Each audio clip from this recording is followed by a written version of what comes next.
Kahit sa everyday po na nag-uusap na para nakuha ko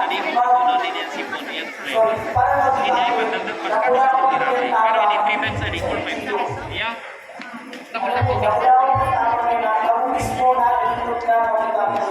Ibig sabihin, nakikipag-communicate ka mo. Ibig sabihin, alam ko ang pagkainit dito sa panayot dito, tapos hindi pag-ibig pa ako. And dahil naman, nagpupuan ko sa ito ang preparasyon. No? So, ano ang magaling mo? Kung nasasabihan. Ano? Sunod. At least mo nyo nila.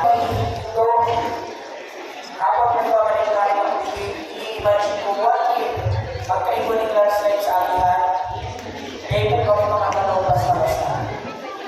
Ang mga maris mo hindi para magtabang. Yan, humanitarian response over Typhoon O1 Ongwong from Philippine Red Cross and from Camarines Sur chapter, of course, sa Tabangkan, sa tulong ng IFRC. Alright.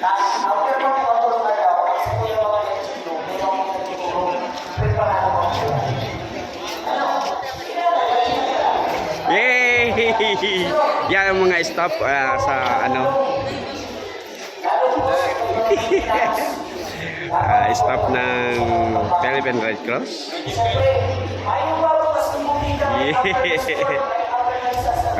May ano sila every barangay for registration. Ayan.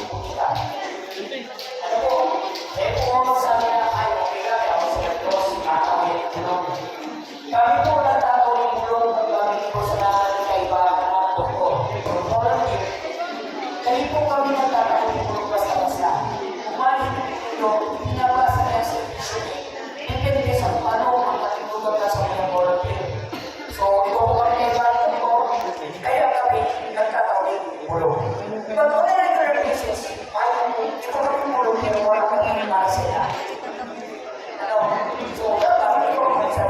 Ayan, si Ralph. Nandyan? Yeah.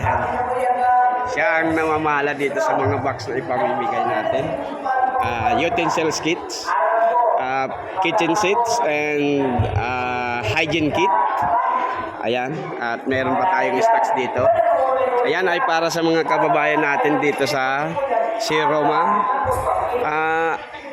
Di ba yung mga bibigyan lang dito yung Totally done. totally damaged.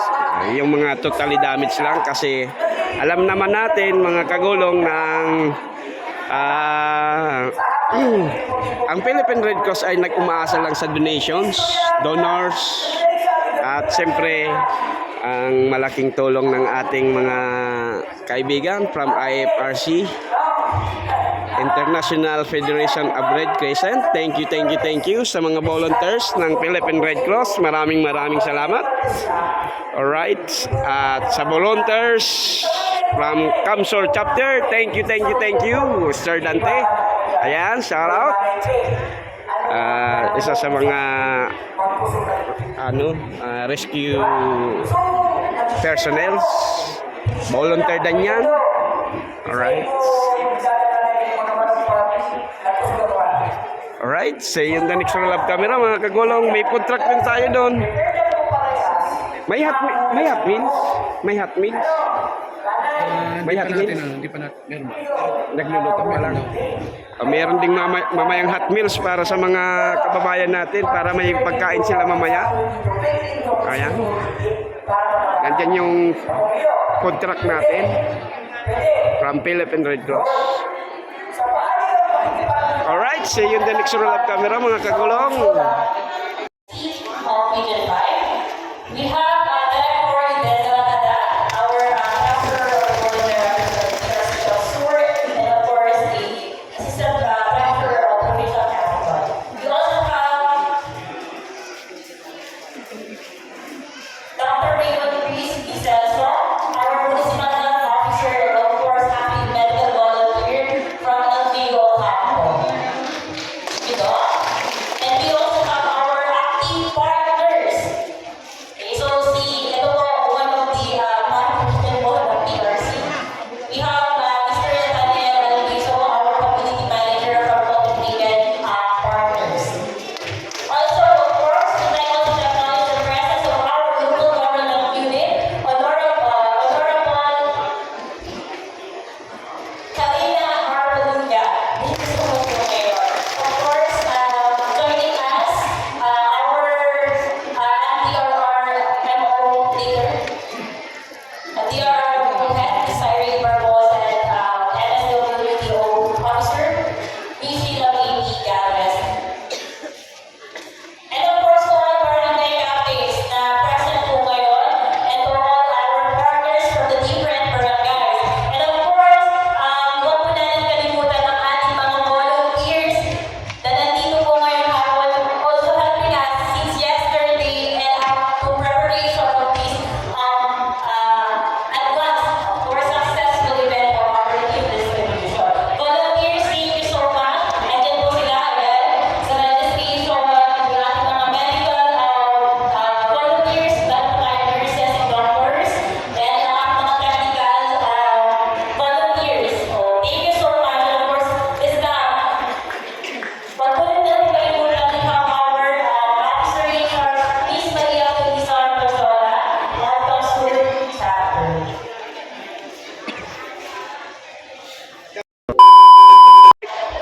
Nagpe-prepare na ang kitchen natin para sa pagkain ng ating mga kababayan. Hot meals.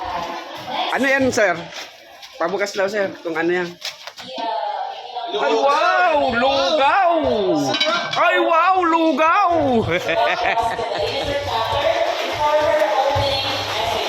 Yan. At ipe-prepare na nila yan. Mainit pa. Right.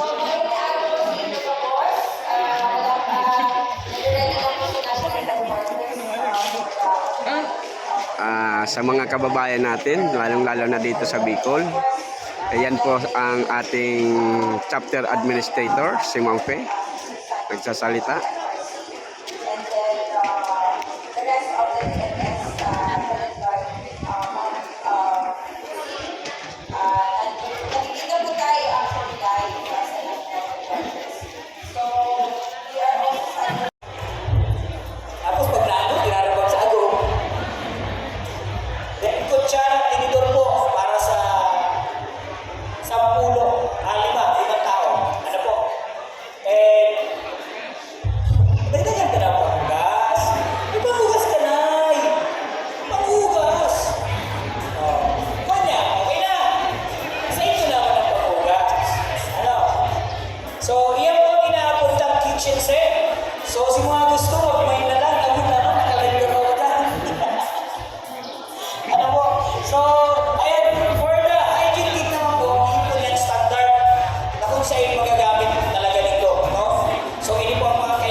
Dahil po nagdisisabi na At sobra sa to. sa inyo na naglaho.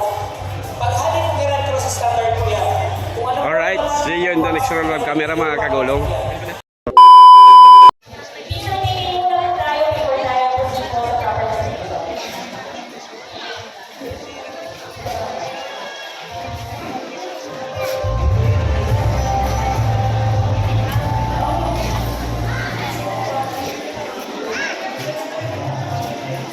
Yan, may siniserve din na pagkain dahil ang iba ay gutom na. Kasi ang ibang mga pumunta dito ay kahit breakfast, di pa nagbe-breakfast. Sir. Volunteers in the back, please proceed po sa unahan. Volunteers! Volunteers!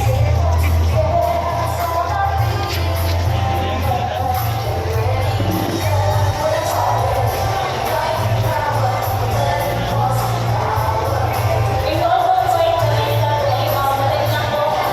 Mabilis lang po. Tapos lang po ito.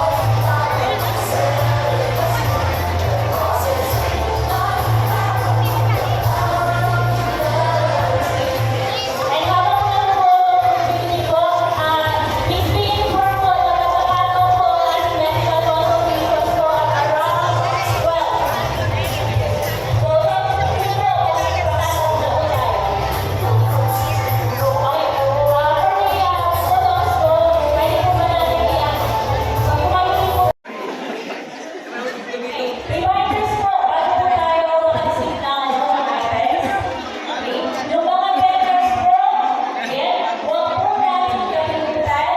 Dahil yung vendors po ay ibibigay po natin yan sa mga volunteers. Okay po, so mamaya po, tatayin kayo natin dito. So, Sir Brian po, ibibigay ng instruction kung paano yung ating distribution at ano yung mga kailangan ni PRC ulit po sa ito. Yung mga hawak-hawak po ninyo kailangan po yan mabalik po sa akin. Naiintindihan po ba? Okay po. Para po, hindi na po natin pagpapagalit kasi medyo ilang oras na tayo. So, we will request Sir Brian for proper distribution.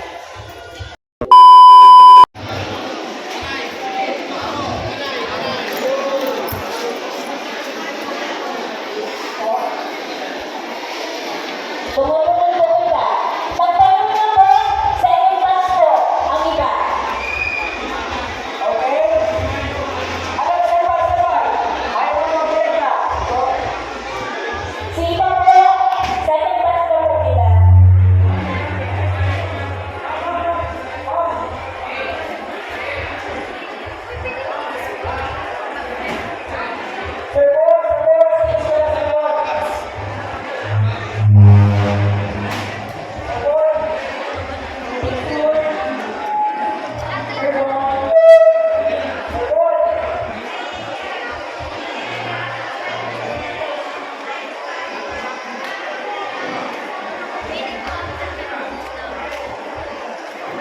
Ayan, distribution na ng ano ng hygiene kits, kitchen utensils kits, and sleeping kits.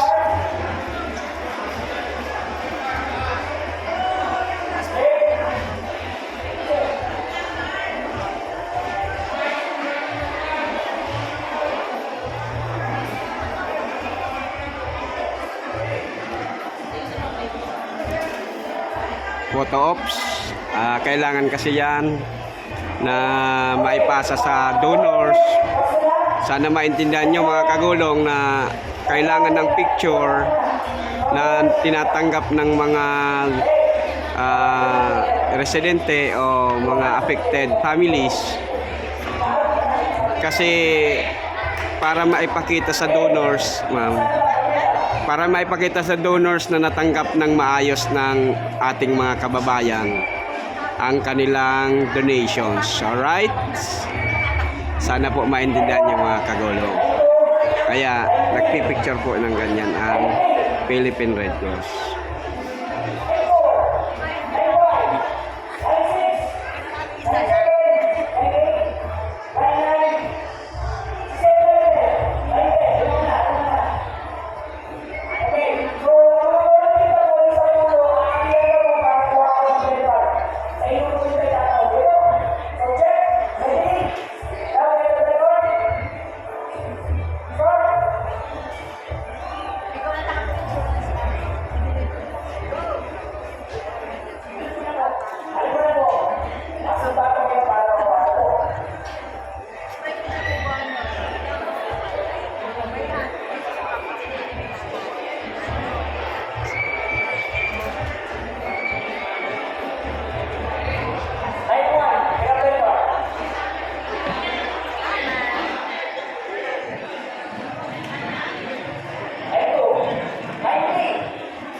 sa pagtulong sa ating mga kababayan. Hanggang dito na lang po muna mga kakulong. Sana po nasa mabuting kalagayan, magandang kalusugan po kayo mga kakulong. Diyos mabalos! Bago tayo umuwi, dito muna tayo dumaan sa Kokochi Beach Resort, Kokochi Beach Resorts. Yan, ito yung isang mga sampol ng ano nila, kung mag-overnight kayo. Ayan oh, sampol yan. Alas pare-parehas. May terrace, may ano. Ayan. At ito ang klase ng mga cabin nila. Alright. Ayan. Ano na natin tong clips. Sayang naman. Karating na tayo dito. At ito yung may CR sila. Nandyan. Ito. CR nila. Shower. May shower. At dressing room. Ayan.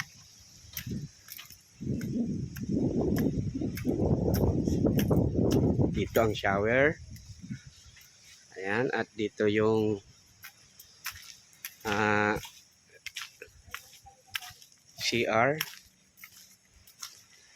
Ayan. May dalawang rooms. CR. Ay, tatlo. May shower room. Ayan.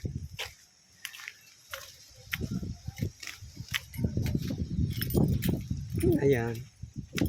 Yan muna natin. At ito yung klase ng buhangin nila. Ang ganda.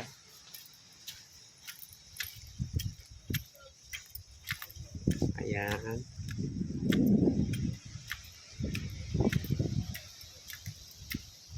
At kunti pa lang. Pero may mga nag-swimming din. Kasi Friday pa lang ngayon. Kaya kunti. Ano ito? Ito.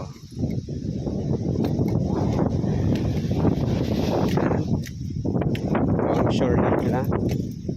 Ganda. Pero maganda ata dito pag talagang sasama. Kasi mahangin siya eh.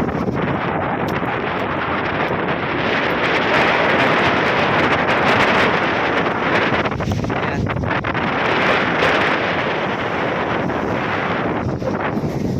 Iabol na natin to dito para at least may ibang view pera ng activity natin na ginawa ngayon. Alright. Thank you mga kagulong sa panonood ng ating videos. Alright.